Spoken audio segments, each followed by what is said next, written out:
Hello and welcome to the morning sports briefing here on Monday, the 8th of March. I hope you have a fantastic start to your week. Hi, I'm Paul. I'll be your host this morning. In the news this morning, we've got cricket news as we had a double header down in Wellington between England women and New Zealand women, and then Australia and New Zealand men's. Also in the rugby, we've got Super Rugby action last night.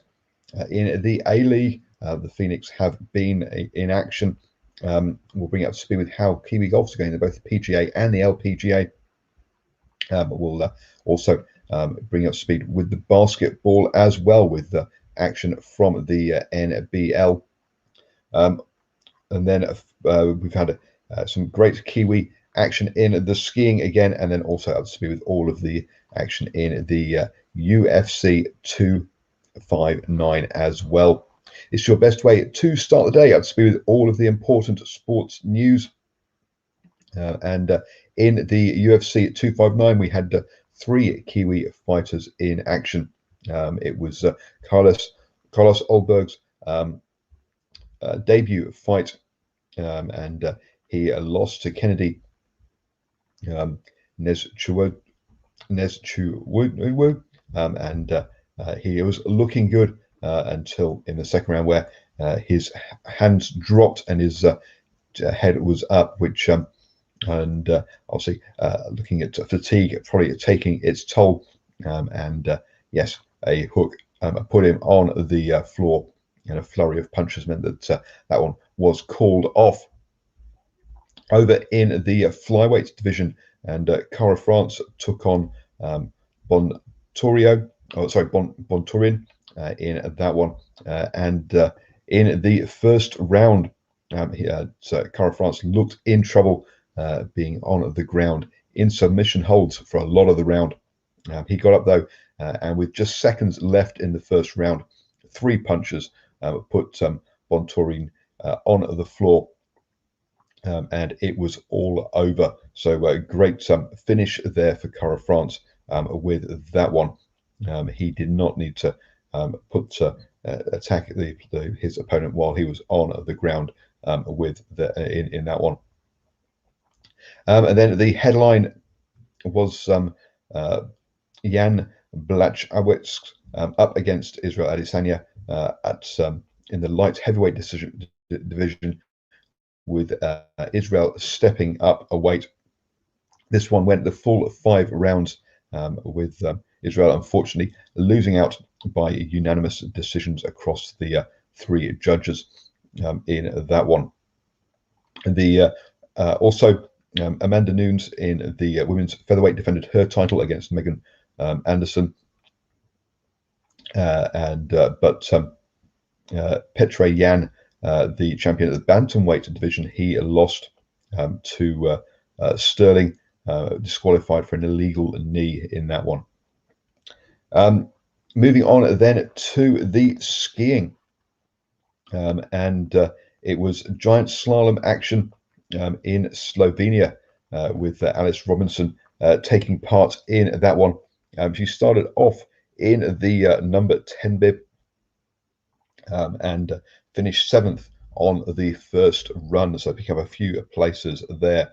In the second run, though, she put in the fastest run of everybody, and meaning that she wasn't quite able to overhaul Petra Vilhola, who took out the title, but she managed to come, as Bremson finished in second place for her 4th podium in ever in the giant in the World Cup. So a fantastic result for Alice Robinson. She has got one more event left of the season, with the Giant Slalom World Cup finals in Switzerland on the 21st of March, and clearly heading towards that in form, which is great to see. No action in the NBA, as it's the All-Star weekend, and today at 2 p.m. you can see Team Durant take on Team LeBron in that one. In the NBL, though, in Australia, we had 2 games yesterday. Melbourne United losing to the Bullets 88-96, and the Hawks losing to the Wildcats 70-87. That sees Melbourne United still top, despite that loss to the Bullets, ahead of the Wildcats, who with that win closed the gap at the top there.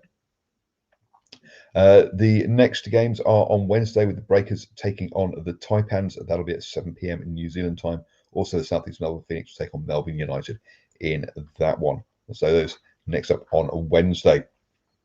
Sticking in Australia, and in the A-League, the Wellington Phoenix took on Perth Glory, and a fantastic win there, 3-0 by Wellington Phoenix. Sort of took control of the scoreboard around that half-hour mark, with Reino Piscopo scoring his goal, followed up by David Ball just 5 minutes later. So taking that lead just before, sort of in that first half there. Ben Waine finished things off on just before the hour mark, so leading 3-0 with half an hour left to play. But yeah, Perth Glory could not get themselves back into it. We also had Western Sydney Wanderers beating Western United 1-0 in that one. That 3-0 result there sees Wellington Phoenix climb up to 10th in the table, sort of third from bottom. But yeah, slowly things are heading in the right direction. That's 3 wins now in the from their 10 games. And as I say, things heading in the right direction for the Wellington Phoenix, which is great to see. Moving on then to the golf, and we have action in the PGA with the Arnold Palmer Invitational. Danny Lee in action with this one. He's currently on the course in the 4th round, sat in tied 46th place at 2 over par for the tournament, behind Lee Westwood of England leading at 11 under par. He's yet to go back out on the course for the 4th round. Obviously, we'll let you know how that finishes tomorrow. Over in the LPGA, and Lydia Ko going well there. She had slipped back, but she's out the course now in the 4th round at the Drive On Championship, in tied 6th place at 5 under par. Some way behind the leaders though, Ernst at 13 under, and Kupcho at 12 under. Those two are clear of the field, so it's probably going to be one of those two who will take out the title. But another good show by Lydia Park, showing in good form at the beginning of the year, which is great to see. Over in the rugby, and the Crusaders took on hosted the Hurricanes last night, and all things looked to be a close game until Ardy Surveyor picked up a yellow card, and the Crusaders suddenly scored 3 tries in 10 minutes, and the game was gone. And another try just before half time, and yeah, it was never the Hurricanes were never going to come back from that. A couple of scores in the second half for the Hurricanes, but it was all too little, too late, and it finished 33-16 to the Crusaders, who are looking mighty impressive, leading the table now with 2 wins from 2 games, and as I say, looking mightily impressive there. So they're clearly going to be the team to beat yet again in Super Rugby. Over in the cricket, and later today we will see the 3rd T20 between the West Indies and Sri Lanka. But looking at action from yesterday, first up we had Australia versus New Zealand, and Bolt getting an early wicket there of Philippe, but Finch and Wade managed to resurrect, or managed to put together a good partnership to take Australia to 74 just before the 10 overs. But after that, once Aaron Finch went, they never really got any more partnerships going, and they finished their 20 overs at 142 for 8. Again, Ish Sodhi going well with 3 wickets from his 4 overs. In reply, Devon Conway and Martin Guptill put on an opening stand of 106, and before Devon Conway was out for 36. Martin Guptill then and Glenn Phillips got nearly there before Martin Guptill got out for 71, but it was all over the following over with Glenn Phillips scoring 34 not out. Mark Chapman coming in for just 1 not out to win the game with more than 4 overs to spare. So New Zealand winning with that one by 7 wickets and taking the series 3-2. Yeah, 3-2 in that one. So Martin Guptill getting his second player of the match for the series. So when he fires, oh boy, does he fire. Moving on then to the England versus New Zealand. England women in their 20 overs again struggled for partnerships, reaching 128 for 9 off their 20 overs.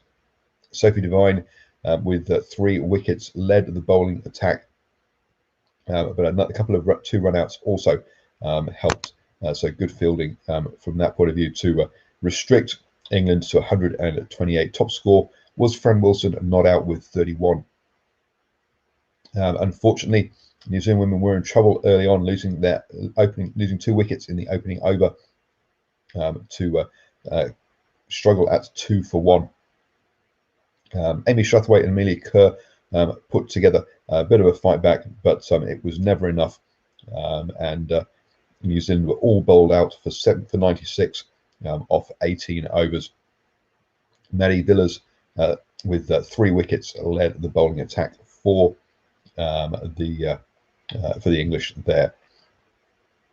So that means England take a 3-0 lead in the T20s there. From memory, in that one, I'll just make sure that I've got that right there. So 3-0 lead as winning that one.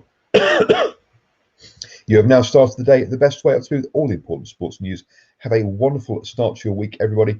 I'll be back at 7 a.m. tomorrow morning with the morning sports briefing, and join us at 8 p.m. this evening for Swinging from the Hip.